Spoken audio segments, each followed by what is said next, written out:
Welcome back, friends. Today we are going to replace our stock firing pin in our Smith & Wesson 686 here with an extended tool steel firing pin from Power Custom.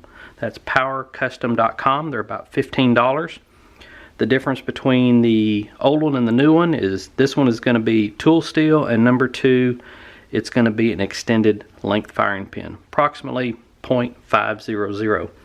Now, if you've had any experience with light primer strikes after installing a new spring kit or something like we have here, we've got a Wolf spring here, reduced trigger spring, main spring in here, and we've got a nice 5-pound trigger, but we experienced a bunch of light primer strikes. So in a previous video I showed you how to fix that one way. This is another way to do it, and since this gun's going to be used in competition, it has to fire 100% of the time. And that would go if you were using a gun like this for a carry weapon or home defense or something. It's got to go off all the time. So in combination with the fix that I already did to the spring kit, we now put this extended firing pin in here. That should give us 100% reliability, or so we hope. So what we're going to be doing here is pulling out this pin. The firing pin is right behind here, and behind that is a very small spring. Here are the two new pieces that we're going to put in. Let's measure the new one just to see how long it is, just to make sure. And there we go, 0.504. That'll work. We'll measure the other one when we get it out.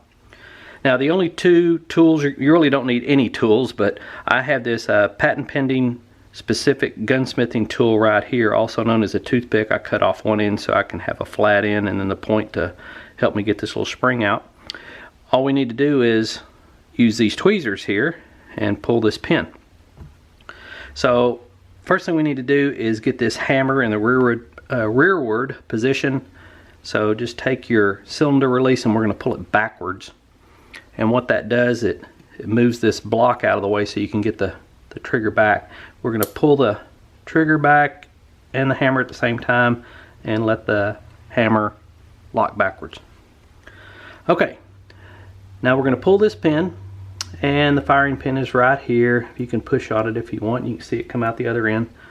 It has a real small spring in here. It's not a whole lot of tension, but if you push in gently, it takes all the tension off of it, and this pin comes out real easy, just like that. Of course, my tweezers are kind of magnetized, which is kind of a pain. Now we can get the firing pin out, I hope, or you can just let gravity help you. There it is. Put it in our magnetic dish, but first let's take a quick measurement. 492. Spec is supposed to be 495, and ours is going to be, as you saw, 0.504. So going to have a little longer pin in there, firing pin, and that's going to be great. Now we still have that spring in there, and so we're going to take our precision gunsmithing tool and kind of just fish it out. And there she is right there. Put that in our magnetic dish, and then we're going to take our new spring.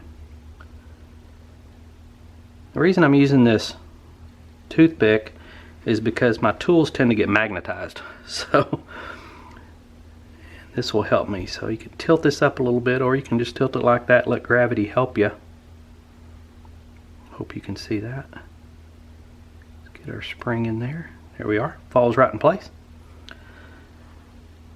Now it does matter the way we put this firing pin in. You can see it has a notch.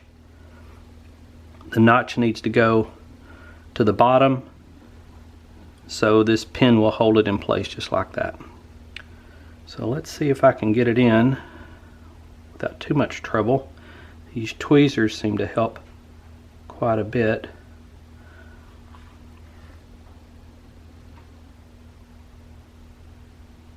Goes in just like that. There we are. Here's my tweezers trying to magnetize it, and it tried to cock itself a little bit. There we go. That should be oriented correctly.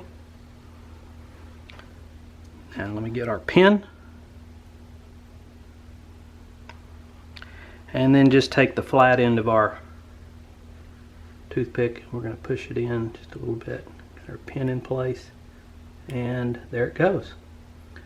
You want to make sure you test it. is in there correctly. It's not going to come out.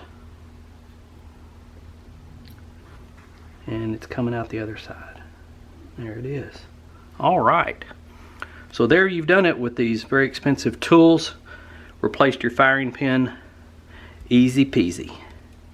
That should take care of all of our light primer strikes, we hope. So there you have it, folks. Do it yourself gunsmithing 101 here at the Goat Ranch. Let me know if you have any tips or tricks about replacing your firing pin, experiences you've had, maybe with other manufacturers or something. I'd love to hear from you. So until next time, you guys be safe, keep the old muzzle pointed downrange, and we'll see you down the road. Adios.